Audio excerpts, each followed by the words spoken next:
बड'फानि न'नि सिथ्लायाव आगान होफैफेराखैमोन। दिनै गिबि आं आगान होफैदों।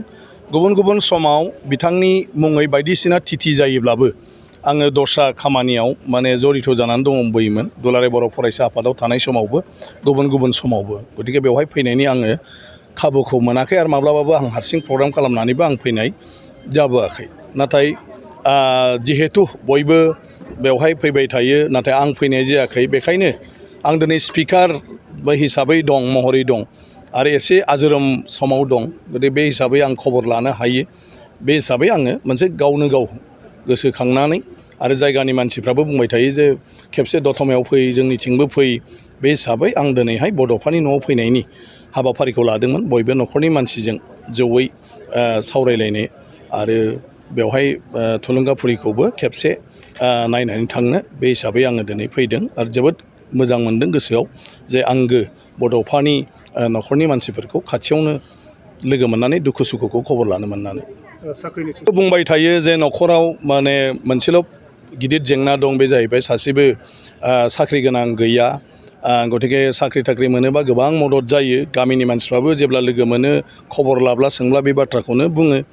जोंनि माखासे दैदेनगिरिफोर बे बाथ्राखौनो बुङो। बेखायनो आं दिनै जोंनि बड'फानि बियादै तुलाव ब्रह्म बेखौ जोंनि आसाम लेजिस्लेटिभ एसेम्ब्लियावनो लाइब्रेरि एटेन्डेन्ट हिसाबै मोनसे एपइन्टमेन्ट थिग खालामनानै दिनै एपइन्टमेन्टखौ होफैदों। बियो फुजानि उनावनो 10-15 दिन बा 20 दिननि गेजेराव जइन खालामनो हासिगोन। मोनसे रेगुलार पस्ट, रेगुलार साख्रि, बेखौ आङो लाबोफानाय जादों। खारन आखाइ गोजा बयबो गासैबो दुखुखौ मोनथिखानानै आरो आं मा बेवहाय सावरायफैनो, ओंखायनो आं बेवहाय फैनाय लोगोसे बे बाथ्राखौ साननानै आङो गासैजोंबो गभर्नमेन्टनि माबाजों सावरायनानै आङो बे साख्रिखौ थिग खालामनानै दिनै आखायाव गथायनानै होफैबाय।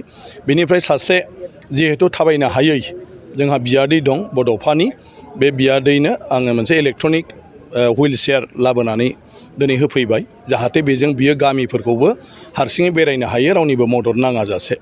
गतिके बेखिनिखौ आं लाबोफानाय जादों। बेखौ आङो मोनथिखानाय हिसाबै आं माब्रै थांनानै खबर लानो। गतिके आं जेखौ मोनथिखागौ, गतिके बे मददनिसो गोनां बे न'खराव। बे हिसाबै आङो आंनि थरफनिफ्राय जि हायो बेखिनिखौ लानानै आं दिनै बेवहाय फैदों आरो लोगो मोननानै गासिबो बाथ्राफोरखौ मोनथिनानै मोजां मोनबाय गोसोआव। आरो मानसिनि जिउआथ' बिदिनोसै, अभाबनिफ्राय रावखौबो मुक्त खालामनो हाया। नाथाय जोंनि आखायाव जिखिनि गोहो दङ, बे गोहोखौ लानानै बयबो जुदि जोङो नायलाङोब्ला बयबो एसे एसे मददखौ होलायलांनो हायो। आरो अब्ला इसोर बायदि जाय बड'फाया जोंनि गेजेराव बे न'खराव जोनोम मोनफैदों, बेनि उनाव हारिनि थाखाय न'खरनि गासैबो अबस्थाफोरखौबो साना हवा बिथाङा गावनि बेक्तिगत जिबनखौ नागारदों। बिथाङा सासे सेल टेक्स इन्सपेक्टर, बर' हारियाव बै समाव जोबोद गिदिर मानसि, जोबोद गिदिर साख्रि। बे साख्रिखौबो बिथाङा हारिनि थाखाय गावनि लोगोफोरनि खावलायनायाव बिथाङा नागारदोंमोन।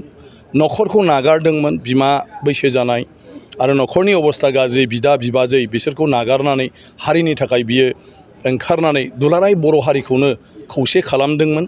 आरो खौसे खालामनानै दिनै जोंखौ सोमावसारनायनि गेजेरजों बर'फोरखौ बे अबस्थायाव सौफैबाय।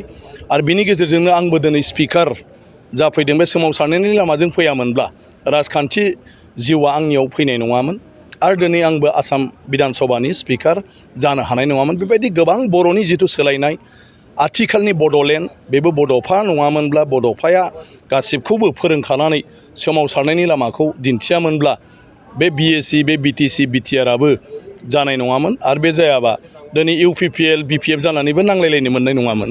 गतिके गासिबनिबो जिथु दान, बे दाना बड'फानि। आरो बेखायनो बर' हारियाव जों दिनै खौसेनि खोथा बुङोब्ला बड'फाखौ दहाय लायाब्लानो जाया। बड'फाखौ दहाय लानानै जों बयबो खौसेथि, बेनोल' मोनसे खुन्था बर' हारिनि गेजेराव। आरो बड'फाया मा बुङा बेखौ गोसोखाङोब्ला जों गावखौनो गाव नियन्त्रन खालामनो हायो। एसे गावनि अहंखारखौ जों नागारनो हायो, एसे जों कमप्रमाइस खालामनो हायो। गतिके बे बड'फानि न'खर, बड'फानि सिथ्लाया अरायबो जोंनि बर' समाजनि गेजेराव गोजों जानानै थानांगौ।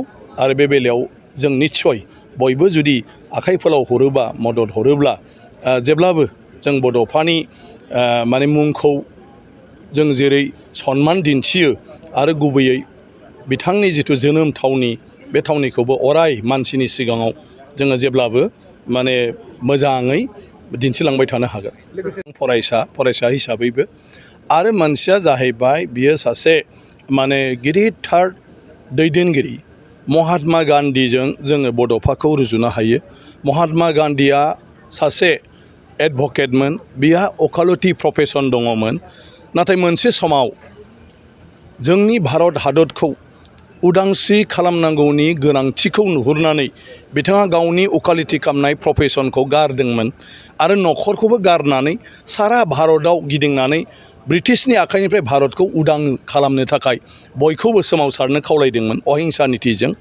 आरो बिनि उनाव बिथांनि दैदेननायाव जिथु भारत त्याग आन्दलन जाबाय बे भारत त्याग आन्दलननि गेजेरजों भारतआ ब्रिटिशनिफ्राय 1947 मायथाइनि 15 आगस्टआव उदांस्रि मोनदोंमोन बड'फानि जिउखौ जुदि जों नायो बड'फाया बयनिबो खावलायनायाव दुलाराय बर' फरायसा आफादनि आफादगिरि बिबानखौ रौथायाव 1986 मायथाइयाव नाजावदोंमोन आरो बे रौथायाव बिथाङा एमब्रा बुंदोंमोन जे आंनि बेक्तिगत जिउआव गोबां जेंना दं आरो आं सासे साख्रिआवला ओंखायनो आं एबसुनि आफादगिरि जानो हाया आरो आं हारिखौ दैदेननायनि बिबान लानो हाया नाथाय बयबो बिथांखौ खावलायदोंमोन जे नोंथां नङाबा नोंथां बायदि आरो बर'आव रावबो गैया बे बाथ्राखौ बिथाङा नाजावनानै लादोंमोन ओमफ्राय दुलाराय बर' फरायसा आफादनि आफादगिरि जादोंमोन आरो जिहेतु हारिखौ खांनांगौनि दायथ'आ फैबाय बेखायनो बिथाङा फोसावदोंमोन रौथायावनो जे दिनैनिफ्राय आंहा बेक्तिगत जेबो आरो एजेन्डा गैला आं जि सानगोन आं जि थाबायगोन आं जि रायलायगोन खालि हारिनि बाथ्राखौल' आं रायलायगोन हारिनि थाखायल' आङो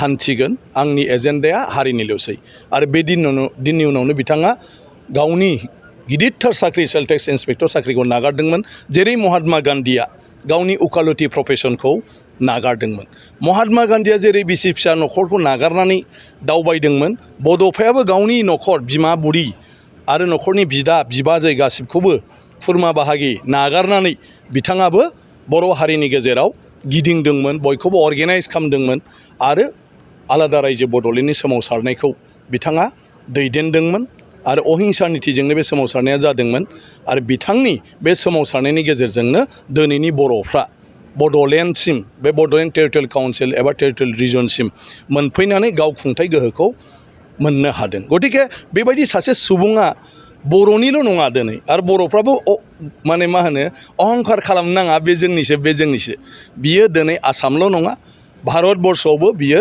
स्वीकृति मोननांगौ मोनगोन आं सानो बिनि जिउ जारिमिनखौ जुदि नायो बयबो बड'फानि उदाहरन लानानै सारा प्रिथिबियानो गावसिनि हादोरावबो बायदिसिना जेंनायाव बड'फानि उदाहरन लानो हायो आरो बड'फानि मुङै बिसोरबो माने मोनसे समाजखौ गायसननायाव खामानि मावनो हायो गतिके बेबायदि सासे सुबुंनि मुङै फरायसा सान हिसाबै जुदि फालियो साफ्रोमबो फरायसानि जिउआव बड'फानि जिथु मावनाय हारिमु माने खामानि मावनायनि जिथु हारिमु वार्क कालचार बेनि जिथु साननाय हनाय बियो गोहोम गोग्लैगोन आरो साफा फरायसाया साफा बड'फा बायदिनि सानस्रिखौ लानानै खामानि मावनो आवगायगोन अब्ला निस्वार्थ भाबै जेब्ला बड'फा बायदि खामानि मावनो लायो जोंनि रायजोआ बेसेबां मोजां जागोन बे आसामा बे बड'लेण्डआ जोङो कल्पना खालामनो हाया ओंखायनो आङो साबायखर बावदों जोंनि गिबि मन्थ्रि डक्टर हिमन्त बिश्व शर्मा बिथांखौ जे बिथाङा जे दिनै बिथांनि चिफ मिनिस्टारशिप थानाय समाव बे बाथ्राखौ साननानै सारा आसाम नाङै फरायसा सान हिसाबै माने फालिनायनि बाथ्राखौ बिथाङा फोसावदों